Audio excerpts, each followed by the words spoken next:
گزشتہ چند نشستوں سے آپ کی خدمت میں اسلام کی نظام پاکیزگی، نظام صفائی، نظام عفت و عصمت، نظام طہارت سے متعلق چند پہلو پیش کیے گئے ہیں۔ اسی سلسلہ گفتگو سے متعلق آج کی یہ نشست، جس میں ہم قرآن و سنت کی روشنی میں اس بات پر غور و فکر کرنے کی کوشش کریں گے کہ معاشرے میں پھیلی ہوئی برائیاں اور پاکیزگی کے خلاف چلنے والے نظام انسانی معاشرے کے لیے کتنے نقصان دہ ہیں، اور بے حیائی، بد کرداری کی جتنی شکلیں ہوں، جتنی صورتیں ہوں، اللہ رب العزت نے ان سب کو حرام قرار دیا ہے۔ خطبہ جمعہ کے اندر یہ آیت ہمیشہ پڑھی جاتی ہے کہ اللہ رب العزت منع کرتا ہے، ینہا عن الفحشاء والمنکر، ہر غیر اخلاقی بات سے، غیر اخلاقی سوچ سے، غیر اخلاقی عمل سے۔ قرآن پاک میں ایک اور مقام پہ فرمایا کہ جو لوگ یہ چاہتے ہیں کہ مسلمان معاشرے میں، مسلمانوں میں بے حیائی کو رواج دیا جائے اور برائی پھیل جائے، تو اللہ عز و جل نے اٹل اعلان کیا کہ ان کے لیے اللہ نے عذاب دردناک تیار کر رکھا ہے، عذاب علیم ہے، عذاب مہین ہے، عذاب شدید ہے، کہ ذلت والا بھی عذاب ہے، تکلیف دہ بھی ہے، اور سخت ترین عذاب ہے۔ کیونکہ جب معاشرے کے اندر برائی پھیلتی ہے تو اس برائی کی مثال ایک آگ جیسی ہے۔ آگ اگر کسی ایک جگہ لگے گی تو جس جانب ہوا اس کو موڑے گی وہ آنے والی ہر چیز کو جلا کے راکھ کرے گی۔ وہ آگ یہ نہیں دیکھے گی کہ اس گھر کے اندر بچے بھی ہیں، اس گھر کے اندر بوڑھے بھی ہیں، اس گھر کے اندر بے گناہ بے قصور بھی ہیں، نیک بھی ہیں۔ آگ کا کام جلانا ہے، اور برائی اور بے حیائی آگ میں لے جانے والی سب سے شدید ترین چیز ہے۔ جس زمین کے حصے پر کوئی بے حیائی اور برائی کا ارتکاب کیا جاتا ہے، روایات میں آتا ہے کہ وہ زمین اللہ سے اجازت مانگتی ہے کہ میرے خالق اجازت دے کہ ان کو اپنے اندر دھنسا دوں۔ سورہ یاسین پڑھیے، آخر سے پہلے والا رکوع اور اس طرح کا مضمون قرآن پاک میں کئی جگہوں پر ہے کہ اللہ فرماتا ہے، اس کا مفہوم یہ ہے، بے شمار آیات ہیں کہ جب تم وہ برائی کر رہے ہوتے ہو تو اگر اللہ چاہے تو تمہیں زمین میں دھنسا دے، غرق کر دے۔ اللہ چاہے تو تمہاری آنکھیں پھوڑ ڈالے، آنکھیں اندھی ہو جائیں، لیکن وہ خالق اپنی رحمت کی وجہ سے انسان کو توبہ کا موقع دیتا ہے کہ شاید میرا بندہ توبہ کر لے۔ وہ ستاری کرتا ہے، وہ پردہ ڈال دیتا ہے، لیکن جب اس رب کا غصہ اور جلال حد سے آگے بڑھتا ہے تو وہ پردہ اٹھا بھی دیا کرتا ہے، اور جب وہ ستاری ختم کر دے، پردے اٹھ جائیں، تو دنیا کی ذلت، دنیا کی لعنت اور رسوائی تو بہت تھوڑی سی ہے، یہ آخرت کی ایک ادنا جھلک ہے، ادنا جھلک ہے۔ فَاعْتَبِرُوا يَا أُولِي الْأَبْصَارِ، پھر قرآن کہتا ہے کہ عقل مندو عبرت پکڑ لو۔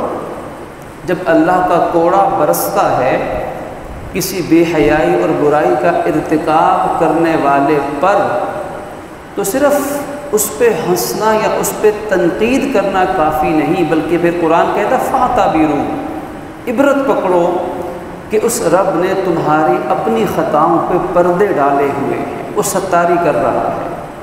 اگر وہ پردے اٹھا لے تو کوئی انسان کسی دوسرے کو منہ دکھانے کے قابل نہ رہے، لیکن جب اس کا غصہ آتا ہے، جلال، تو پھر وہ پردے اٹھا بھی لیتا ہے دنیا میں انسانوں کو عبرت کا مزہ چکھانے کے لیے۔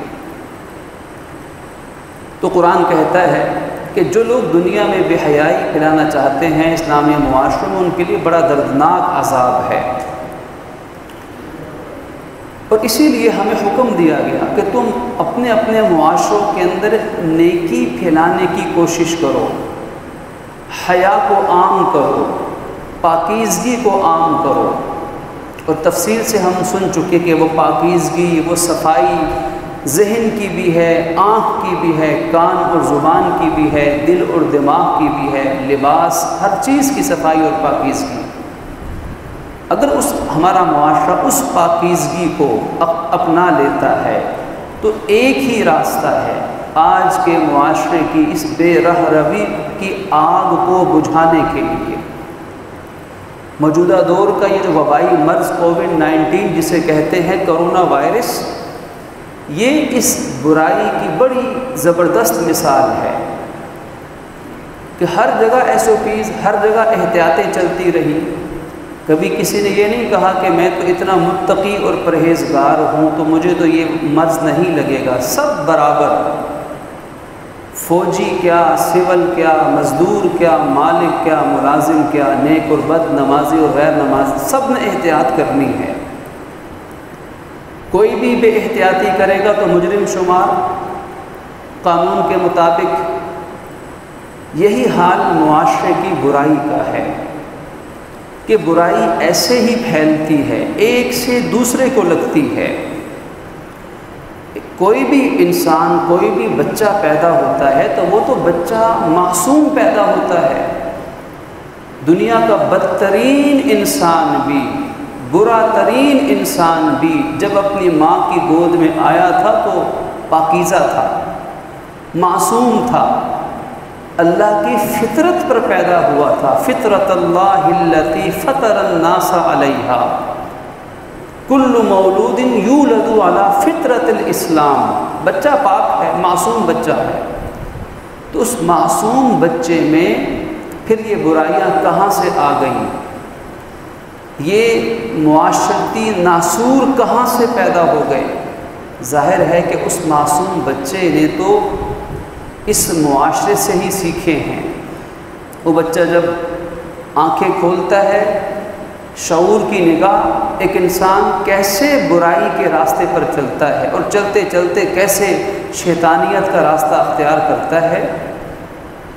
معصوم بچہ اس نے اپنے ماحول سے سیکھنا شروع کیا، اپنے دوستوں سے، اپنے محلے اور گلی سے، اپنے گھر کی چار دیواری سے، اپنے اسکول اور اپنے مدرسے سے، اپنے ماحول کے اندر وہ بچہ برائی اپنے اندر جذب کر رہا ہے۔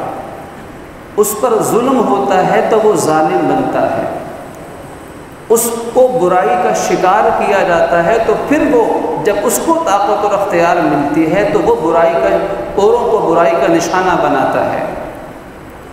آج دنیا کہتی ہے کہ جی یہ لباس سے کیا ہوتا ہے، پردے سے کیا ہوتا ہے، اگر کوئی بے حیائی کے مناظر دیکھ بھی لے تو اس سے کیا ہوتا ہے۔ ہمارے دین نے اگر یہ سارا اسلامی نظام حیا اور پاکیزگی کا، جس کی تفصیل ہم 2-3 جمعوں سے سن رہے ہیں، اگر یہ انسانوں کا بنایا ہوا ہوتا تو یقیناً یہ قابل غور ہوتا کہ شاید اس میں غلطی ہو گئی ہو۔ یہ نظام تو جس ذات بابرکات نے دیا، اللہ عز و جل نے دیا ہے، اس کے حبیب صلی اللہ علیہ وسلم نے یہ نظام دیا ہے۔ کیا کوئی مسلمان ہوتے ہوئے بھی اس نظام پر انگلی اٹھا سکتا ہے اگر غیر مسلموں کی ہم بات نہ کریں؟ اسلامی نظام عفت و پاک دامنی ہی وہ راستہ ہے۔ اسلام نے جو اصول بتائے ہیں، دنیا کو سمجھ آئے نہ آئے، عقل میں آئیں یا نہ آئیں، لیکن جب تک وہ اللہ کے نبی کی سنت کے مطابق جو نظام معاشرت اللہ کے نبی نے دیا اور معاشرے کو پاکیزہ ترین معاشرہ بنایا، اس وقت تک ہمارے یہ مسائل حل نہیں ہو سکتے. جتنے مرضی تجزیے ہو جائیں، ٹاک شوز چلیں، میٹنگز ہو جائیں، جو مرضی جزا و سزا کا نظام، اللہ کے نبی سے بڑھ کر کوئی معاشرے کی برائیوں کو سمجھنے والا، ان کا تدارک کرنے والا، ان کا حل پیش کرنے والا کائنات میں پیدا نہیں ہو سکتا ہے. اللہ کے نبی نے ایک نظام دیا تھا، پاکیزگی کا نظام دیا تھا. اللہ کے نبی نے پردے کا نظام دیا تھا. آج پردے کے نظام کو ختم کر کے دنیا چاہتی ہے کہ حیا پیدا ہو جائے. آج بچوں کی معصومیت سے پردہ اٹھا کے دنیا چاہتی ہے کہ بچوں پہ ظلم کرنے والے پیدا نہ ہوں، بچے گمراہ نہ ہوں، نوجوان نسل ڈی ٹریک نہ ہو. کیسے ممکن ہے؟ ایک آدمی زہر کا پیالہ پھانک جائے، زہر پیے اور کہے کہ میرے تو سر میں بھی درد نہیں ہونی چاہیے. 10 منزلہ بلڈنگ سے آدمی کود پڑے اور کہے کہ میرا تو بال بھی بیکا کیوں ہو. چلتی ریل گاڑی کے آگے لیٹ جائے اور کہے کہ میری تو نیند بھی خراب نہ ہو. اللہ کے نبی کے نظام کے خلاف معاشرہ جب چلتا ہے اور یہ سوچے کہ پھر معاشرے کے اندر پاک دامنی رہے گی، لوگ پاک رہیں گے، ظلم نہیں ہوں گے، یہ کیسے ممکن ہے؟ ایک انسان سمندر میں چھلانگ لگا دے اور کہے کہ میرا دامن بھی نہ بھیگے، میں پانی کے اندر ڈوبوں بھی نہ.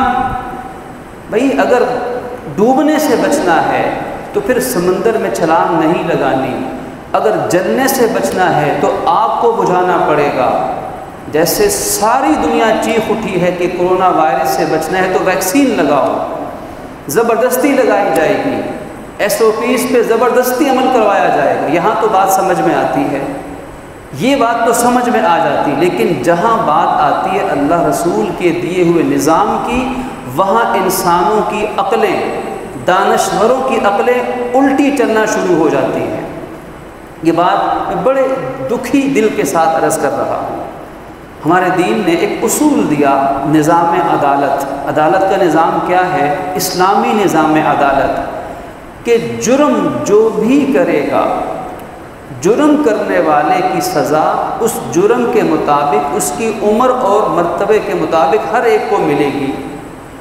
اگر ایک بالغ باشعور انسان کوئی جرم کرتا ہے تو اسلام پھر یہ نہیں دیکھتا کہ یہ جرم کرنے والا کوئی پڑھا لکھا ہے یا جاہل ہے، امیر ہے یا غریب ہے، یہ فوجی ہے یا سول ہے، ڈاکٹر انجینئر ہے، کوئی عالم قاری، کوئی مفتی حافظ ہے، کوئی پیر ہے، کوئی مرید ہے، کوئی عالم ہے یا جاہل ہے، کوئی کسی مدرسے کا پڑھا ہوا ہے یا یونیورسٹی آکسفورڈ کیمبرج کا پڑھا ہوا ہے. پھر اسلامی نظام عدالت یہ کہتا ہے کہ اگر جرم ثابت ہو جائے انصاف کی روشنی میں تو جو اس کی سزا ہے وہ سزا اس کو دی جائے. پھر اس مجرم کے ساتھ کھڑا ہونے والا، اس مجرم کی کسی بھی طرح سے مدد کرنے والا اس جرم کے اندر شریک کار سمجھا جائے گا. اس سے بڑی بات مسلمانوں کے لیے کیا ہو سکتی ہے کہ اللہ کے نبی صلی اللہ علیہ وسلم یہاں تک فرما دے کہ اگر میری بیٹی فاطمہ بھی چوری کرتی تو مجھ کے بھی ہاتھ کٹوا دیتا. یہ بات آج کے انسان کو، مسلمان کو سمجھانے کے لیے بتائی گئی تھی کہ اگر مجرم کوئی بھی ہوگا، جب جرم کرے گا اس جرم کی سزا جو متعین ہے، ثبوت کے بعد کوئی رعایت نہیں ہے، کوئی پردہ نہیں ہے، کوئی احترام نہیں ہے. کیونکہ جب انسان 100ویں منزل سے چھلانگ لگائے گا تو ہڈی پسلی ایک ہوگی، زہر پھانکے گا تو موت کے منہ میں جائے گا. جب گناہ کرے گا، جب جرم کرے گا تو اللہ کا نظام ہے، سزا پائے گا، لیکن اس کے ایک طریقہ کار ہوگا اور اس کے ساتھ کوئی مددگار اگر کھڑا ہوتا ہے تو اللہ اور اس کے رسول اس کو بھی اس جرم کے اندر شریک سمجھیں گے. وَلَا تَعَاوَنُوا عَلَى الْإِثْمِ وَالْعُدْوَانِ. یہ قرآن کا فیصلہ ہے کہ گناہ کے کام میں، جرم میں، برائی میں کسی کے ساتھ تعاون مت کرو. اور ایک مقام پہ فرمایا چاہے تمہارا سگا رشتہ دار ہی کیوں نہ ہو، خونی رشتہ دار ہی کیوں نہ ہو. تو یہ نظام اور یہ سوچ جب تک نہیں بنتی، اب مسئلہ یہ ہے کہ جس محکمے، جس شعبے، جس ادارے کے اندر اگر کوئی شخص غلطی کرتا ہے، اگر وہ ادارہ، اس شعبے والے اس کی مدد میں میدان میں نکل آئیں تو پھر کبھی بھی معاشرے کے اندر انصاف قائم نہیں رہ سکتا۔ آج بغیر کسی خوف و تردد کے اگر ہم یہ تجزیہ کریں تو آج ہمارے معاشرے میں یہی چل رہا ہے۔ برائی ختم نہ ہونے کی سب سے بڑی وجہ، عدالت اور انصاف قائم نہ ہونے کی سب سے بڑی وجہ یہ ہے کہ اس ادارے والے، اس شعبے والے، اس محکمے والے خود اس مجرم کی مدد کرتے ہیں، اس پہ پردے ڈالتے ہیں، اس کے تعاون میں میدان میں نکل آتے ہیں۔ ہونا یہ چاہیے کہ وہ ادارہ، اس ادارے کے سچے دیانتدار لوگ سب سے پہلے اس کی سزا کا مطالبہ کریں، تاکہ معاشرے کے اندر کسی کو برائی کرنے کی جرت اور سکت نہ ہو سکے۔ یہ معاشرہ اور یہ ناانصافیاں، یہ دوغلی پالیسیاں، یہ معاشرے کے اندر مجرموں کو پروان چڑھاتی ہیں۔ مجرم یہیں سے پنپتے ہیں، یہیں سے جرم پھلتا پھولتا اور پھیلتا ہے، بے حیائی غالب آتی ہے۔ تو کبھی کسی عالم دین نے، کبھی کسی ممبر و محراب نے، کبھی کسی معلم اور مدرس نے، کبھی کسی اہل علم نے کسی ایسے غلط انسان کی جو برائی کا ارتکاب کرے اور جرم ثابت ہو جائے، اس کی کبھی حمایت نہیں کی۔ اگر کسی نے کی ہے تو اسلام کی بغاوت کی ہے۔ اللہ کے نبی صلی اللہ علیہ وسلم کیسے برائی کو مٹاتے تھے، ذرا آج اس پہ ہم غور فرمائیں کہ ہمارے معاشرے کے اندر اگر کوئی جرم، کوئی بد اخلاقی کسی اسکول کے اندر، خدا نخواستہ کالج کے اندر، یونیورسٹی کے اندر، کسی دفتر کے اندر، کسی مارکیٹ کے اندر، کسی مل یا فیکٹری کے اندر، کسی سرکاری غیر سرکاری ادارے کے اندر کوئی فرد کرے، یا کسی دین کی نسبت رکھنے والی مقدس جگہ پہ یہ برائی ہو، تو معاشرے کا فرض بنتا ہے کہ غیر جانبدار ہو کر انصاف، سچائی اور حق کے مطابق فیصلے کر کے مجرم کو کیفر کردار تک پہنچایا جائے۔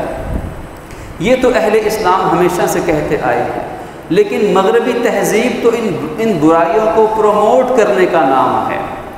مغربی تہذیب تو یہ ماننے کے لیے تیار نہیں، مغربی تہذیب کے متاثرین دل دادا یہ ماننے کے لیے تیار نہیں کہ اسلام نے جن اسباب کو، جن وجوہات کو برائیوں کا سبب قرار دیا، وہ تو سبب کو ماننے کے لیے تیار نہیں۔ اس کی مثال ایسے ہے جیسے کوئی کوالیفائڈ ڈاکٹر، کوئی ماہر طبیب اور معالج کسی مریض سے کہیں کہ جناب آپ کی بیماری کی یہ وجہ ہے، اور وہ مریض انکار کر دے، سارے ڈاکٹر اس پر متفق ہوں، ماہرین فن، اس فن کے ماہرین اس بات پر متفق ہوں کہ یہ وجہ ہے اس مسئلے کی، لیکن وہ لوگ انکار کر دیں کہ نہیں یہ وجہ نہیں ہے، تو اس کا حل پھر بے وقوفی، نادانی کے بھیانک انجام کے سوا اور کون کیا ہو سکتا ہے؟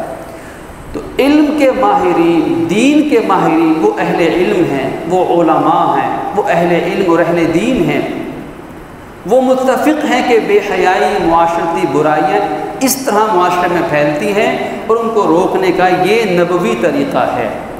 اللہ کے نبی صلی اللہ علیہ وسلم سارے انسانوں کی اصلاح فرماتے تھے، غلطی کسی سے بھی ہو سکتی تھی تو اللہ کے نبی اس کی اصلاح فرماتے تھے، اور اگر وہ غلطی اس درجے کی ہے، وہ عدالتی سطح کی ہے، قانونی سطح، اس پہ حد جاری کرنی ہے، تو اللہ کے نبی اس پر حد بھی جاری کیا کرتے تھے۔ لیکن کوئی مسلمان کی اس غلطی کی وجہ سے اس غلطی کو معاشرے کے اندر عام کر کے اسلام اور مسلمانوں کے خلاف پروپیگنڈا نہیں کیا کرتا تھا۔ یہ کام افسوس سے کہنا پڑتا ہے کہ ہم 23 سالہ حضور پاک صلی اللہ علیہ وسلم کی نبوی زندگی کا مطالعہ فرما لیں، یہ کام کون کرتا تھا کہ مسلمان کی غلطی کی وجہ سے صرف ایک مسلمان کو غلط کہنے کے بجائے تمام مسلمانوں کو غلط کہنا، اسلام کی تعلیمات کو غلط کہنا اور اسلام مسلمانوں کے اوپر کیچڑ اچھالنا، ان کو بدنام کرنے کی کوشش کرنا، یہ کام دور نبوی میں کون سا طبقہ کرتا تھا؟ مسلمان نہیں کرتے تھے۔ اللہ کے نبی اصلاح فرماتے تھے، حتیٰ کہ سزا بھی دیتے تھے۔ آپ نے چور کے ہاتھ کٹوائے، آپ نے غیر شادی شدہ زنا کرنے والے کو کوڑوں کی سزا دی اور شادی شدہ کو رجم تک کیا، آپ نے حد جاری کروائی، لیکن کوئی مسلمان کی غلطی کو عام کر کے اسلام اور مسلمانوں کو بدنام نہیں کر سکتا تھا۔ اس کی اصلاح کی جاتی تھی، برائی سے نفرت کی جاتی تھی، برائی کو روکنے کی کوشش کی جاتی تھی۔ لیکن ایک طبقہ وہ تھا جو اسلام دشمن طبقہ تھا، جو منافقین کا طبقہ تھا۔ اس منافقین کی طبقے سے بڑا اہم جملہ ہے، بڑی اہم گفتگو ہے کہ یہ منافقین کا طبقہ وہ ہوتا تھا جن کی دلی خواہش ہوتی تھی کہ کسی مسلمان سے غلطی ہو جائے۔ وہ جو چاہتے تھے کہ کوئی مسلمان، کوئی بڑا صحابی اگر کوئی غلطی اس سے خطا ہو جائے، ان کی دلی خواہش ہوتی تھی، کیونکہ اس غلطی کو، اس خطا کو وہ بہانہ بنا کر پورے اسلام، پورے اسلامی معاشرے، پوری اسلامی ذہنیت کو، اسلامی مزاج کو وہ نشانہ بنا سکے۔ اور مجرم کو سزا دینا مقصد نہیں ہوتا تھا ان منافقین کا، کیونکہ اگر مجرم کو سزا مل گئی تو اسلام سچا ہو جائے گا، مسلمان سچے ہو جائیں گے۔ وہ کبھی مجرم کو سزا دینے کے حق میں نہیں ہوتے تھے، بلکہ خواہش ہوتی تھی مسلمان غلطی کرے، ان سے انسانیت کے ناطے کوئی ایسی بھول چوک، کوئی خطا ہو جائے جس کو ہم اچھالیں اور اس کو بنیاد جواز بنا کر ہم اسلام کے اوپر بدنامی کا لیبل لگائیں۔ آج بھی یہی ہوتا ہے۔ جو مخلص مسلمان ہوں گے، خالص نیت رکھنے والے سچے مسلمان، تو یقیناً وہ کبھی برائی کو اچھا نہیں کہیں گے، ہمیشہ برے کی مذمت ہوگی، قانون کے مطابق سزا دینے کا مطالبہ ہوگا۔ لیکن اس بنا پر دینی مدارس، مساجد، علماء، اور یہ کہنا کہ سارے مدارس بند کر دیے جائیں، سارے مساجد میں یہی ہوتا ہے معاذ اللہ، سارے علماء ہی یہی ہوتے ہیں، سارے علماء کی پگڑیاں اچھالنا۔ ذرا تصور کیجئے ایک لمحے کے لیے انصاف کی روشنی میں کہ اگر یہ سارے مساجد، سارے مدارس ایک لمحے کے لیے فرض کریں کہ آج بند کر دیے جائیں، سارے مدارس، ایک نے غلطی کی تو سارے مدارس بند کر دیں، ٹھیک ہے، تو پھر انصاف کی نظر سے دیکھیں تو یہی پھر کام صرف دینی اداروں کے بارے میں ہی کیوں؟ پھر تو یہ سوچ ہر طبقے میں ہونی چاہیے، ہر جگہ پر ہونی چاہیے۔ اگر کسی ایک ہاسپٹل کے اندر کوئی ایک شخص کوئی برائی، کوئی قانون کی خلاف ورزی کرے، اگر یہ بات ٹھیک ہے تو سارے ہاسپٹل بند کر دینے چاہیے۔ اگر کوئی ایک عدالت کے اندر بیٹھ کے کوئی شخص رشوت لے کے ناانصافی اور ظلم پر مبنی فیصلہ کر دے، تو پھر کیا یہ حل ہے کہ ساری عدالتیں بند کر دی جائیں، سارے ادارے بند؟ اگر فوج کے اندر کوئی شخص کرپشن کر لے، ایک فرد واحد، تو کیا اس کا ملبہ اور وبال ہم پورے اس قومی ادارے کے اوپر ڈال دیں گے؟ کیا سب کو معزول کر دیں گے؟ نہیں، ایسا کوئی نہ کہے گا نہ سوچے گا۔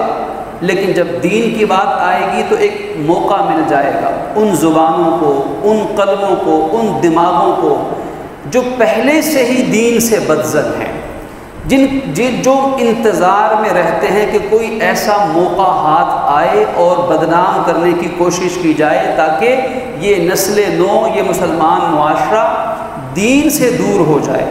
چلیں فرض کر لیتے ہیں، مان لیتے ہیں کہ مساجد، مدارس سارے بند ہو گئے۔ اگر یہ سارے مساجد، مدارس بند کر دیے جائیں، ان کا نظام برہم کر دیا جائے، تو بتائیے پھر ہماری ایک دو نسلوں کے بعد ہم میں کتنے فیصد اسلام باقی رہ جائے گا؟ ہمارے اندر، ہماری نسلوں میں کتنا دین باقی ہوگا؟ کیونکہ یہ ادارے، مساجد، مدارس، دینی مراکز، خانقاہیں، یہ ہمارے اسلام کے قلعے ہیں، یہ ہماری نسلوں کے ایمان کے محافظ ہیں۔ ان کی وجہ سے اللہ نے ان کو وسیلہ اور سبب بنایا ہے کہ آج ہم تک اسلام پہنچا ہے۔ اگر ہماری 7 نسلیں بھی آگے آ جائیں ان تک بھی اسلام پہنچانے کا ذریعہ یہی لوگ رہیں گے، یہی ادارے رہیں گے۔ کیوں؟ کیونکہ اللہ نے ہمیں یہ مدارس، یہ مسجد آج نہیں بنی، یہ تو اللہ کے نبی نے قائم فرمائی تھی، یہ تو ان کا نسبت تو اللہ کے نبی کی طرف تھی۔ ہم قسم اٹھا کے بھی کہیں تو غلط بات نہیں ہوگی، منافقین کہتے تھے کہ مسجد نبوی کو ختم کر دیا جائے، یہ صفہ کا مدرسہ ختم کر دیا جائے، یہاں غریب ہیں، فقیر ہیں، کبھی کس پر اعتراض کرتے، کبھی کس پر اعتراض کرتے، اور اپنے نئے اسلام کو جو منافقت کے لبادے میں تھا، نیا اسلام مسجد ضرار کے نام سے بنائی، اللہ نے اس کو ختم کروایا۔ نبی جی آپ اس کو گروائیں۔ اس مسجد کا مقصد جو مسجد ضرار مسجد نبوی یا قباء کے مقابلے میں مدینہ منورہ میں حضور کی زندگی میں بنائی گئی، اس کا مقصد مسلمانوں میں فتنہ پیدا کرنا ہے۔ یہ کوئی اصلاح نہیں چاہتے، کیونکہ بہترین معاشرے سے جرم کے ہونے کا خاتمہ نہیں چاہتے، بلکہ یہ فتنہ چاہتے ہیں، فساد چاہتے ہیں۔ حضرت علی رضی اللہ تعالیٰ عنہ خطبہ ارشاد فرما رہے تھے کرم اللہ وجہہ، اور خطبے کے دوران ایک شخص اٹھا اور اس نے کہا علی ہم تمہاری بات نہیں مانیں گے، علی ہم تمہاری بات نہیں مانیں گے، ہم تو وہ مانیں گے جو اللہ کہتا ہے۔ اور قرآن کی آیت پڑھی، ان الحکم الا للہ، قرآن کی آیت ہے کہ حکم صرف اللہ دے سکتا ہے۔ حضرت علی کو اس نے کہا کہ علی ہم تمہارا حکم نہیں مانیں گے، ہم اللہ کا حکم مانیں گے۔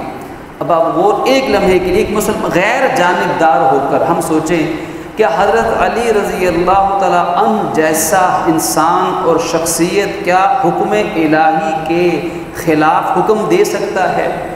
جو یہ کہنے کی نوبت پیش آئے کہ علی ہم تمہاری بات نہیں مانتے، ہم تو اللہ کی بات مانیں گے، اور قرآن کی آیت پڑھ کر اس نے یہ دعویٰ کیا۔ حضرت علی رضی اللہ عنہ جیسی بڑی ہستی، عظیم لوگ حکیمانہ جواب دیا۔ وہ جواب آج کے ان تمام لوگوں کے لیے ہے کہ جو اہل ایمان، اہل علم پر اعتراض کرتے ہیں، مساجد اور مدارس کے اوپر کیچڑ اچھالنے کی ناکام کوشش کرتے ہیں۔ حضرت علی نے جواب دیا کہ کلمۃ الحق ارید بها الباطل، کہ تمہاری بات تو ٹھیک ہے لیکن تمہارا ارادہ غلط ہے، اس بات کو کرنے سے تمہاری نیت غلط ہے۔ بات ٹھیک ہے کہ حکم صرف اللہ دے گا، لیکن تمہاری نیت کے اندر کیا چھپا ہوا ہے؟ تمہاری نیت میں بغاوت چھپی ہوئی ہے، تمہاری نیت میں دین دشمنی چھپی ہوئی ہے، تمہاری نیت میں ہے کہ اسلام کی ریاست کو کمزور کیا جائے، مسلمانوں کو کمزور کیا جائے، لیکن تم سہارا لے رہے ہو قرآن کی آیت کا۔ یہی حال آج بھی ان مسلمانوں کا، ان لوگوں کا ہے، ان دانشوروں کا ہے۔ اللہ سب کے حال پہ رحم فرمائے، حقیقت سمجھنے کی توفیق دے۔ اس وقت جو ہماری امت مسلمہ بالخصوص پاکستانی معاشرے کی جو حالت ہے، یہ وہ وقت ہے کہ ایک دوسرے پہ کیچڑ اچھالنے کا وقت نہیں ہے، ایک دوسرے کو تانے دینے کا وقت نہیں ہے، اپنے آپ کو ہر گناہ سے پاک اور دوسرے کو ہر برائی میں مبتلا کہنے کا وقت نہیں ہے۔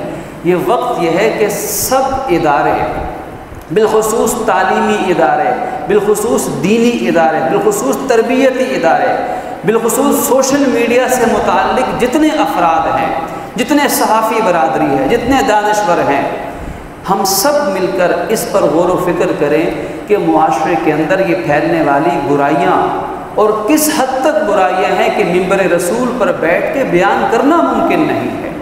اللہ کے نبی کی حدیث سچ ہو رہی ہے کہ فرمایا کہ جو کام برائیاں یہودیوں نے کی، میری امت بھی ایک وقت آئے گا کہ وہ کام کرنے لگ جائے گی۔ اگر خدا نخواستہ اگر یہودیوں میں کسی بیٹے نے اپنی والدہ کے ساتھ بھی اگر برائی کا ارتکاب کیا ہوگا تو میری امت میں بھی ایسے بدنصیب پیدا ہو جائیں گے۔ اور آج ہم بیان نہیں کر سکتے، واللہ بیان نہیں کر سکتے۔ عدالتوں میں کے کیسز اٹھا کر دیکھ لیجئے، دینی دارالافتاؤں کے اندر آنے والے فتوے اٹھا کر دیکھ لیجئے، انسان کی عقل دنگ رہ جائے گی، انسانیت پر ماتم کرنے کو جی چاہے گا، شرمندگی ہوگی کہ کاش ہم انسان ہوتے ہی نہ، ہم کوئی کیڑے مکوڑے ہوتے، چوپائے ہوتے، کھا پی کے مر جاتے۔ انسانیت کے نام پہ دھبا۔ کیا کوئی تصور کر سکتا ہے کہ ایک باپ اپنی بیٹی پہ برائی کا حملہ کرے؟ کیا کوئی انسان تصور کر سکتا ہے؟ کلیجہ منہ کو آتا ہے، بہن بھائی کا مقدس رشتہ ہوا کرتا ہے، ماں اور بیٹی کا مقدس، بیٹے کا مقدس رشتہ ہوتا ہے، ساس اور بہو کا مقدس رشتہ ہوا کرتا ہے، استاد اور شاگرد کا مقدس روحانی رشتہ ہوا کرتا ہے۔ یہ مقدس رشتے بھی آج افسوس سے کہنا پڑتا ہے، دلی دکھ کے ساتھ کہ نوبت یہاں تک پہنچ چکی ہوئی ہے کہ ایسے دل خراش واقعات ہیں کہ دل کانپتا ہے، زبان میں سکت نہیں ہے بیان کرنے کی۔ اس سے آگے ایک ہی مرحلہ ہے کہ اللہ کا عذاب نازل ہو جائے، اس سے آگے اور اب کوئی کسر باقی نہیں رہی۔ اس لیے ہمیں سوچنا ہے کہ ہمارے معاشرے کے اندر پاکیزگی کا نظام کیسے پیدا ہو، اللہ کے نبی نے برائی کو کیسے ختم کیا۔ اس کا حل یہ ہے کہ اسلامی تعلیمات کو اپنایا جائے، بغیر کسی افراط و تفرید کے دین کے ماحول کو اجاگر کیا جائے۔ اللہ پاک ہمیں اور پورے اسلامی معاشرے کو غور و فکر کرنے کی توفیق عطا فرمائے۔ وآخر دعوانا ان الحمدللہ رب العالمین۔ والإسلام ديني ومحمدا رسول الله ويقيني أدنو إليه ساجدا بجبيني اقبل صلاتي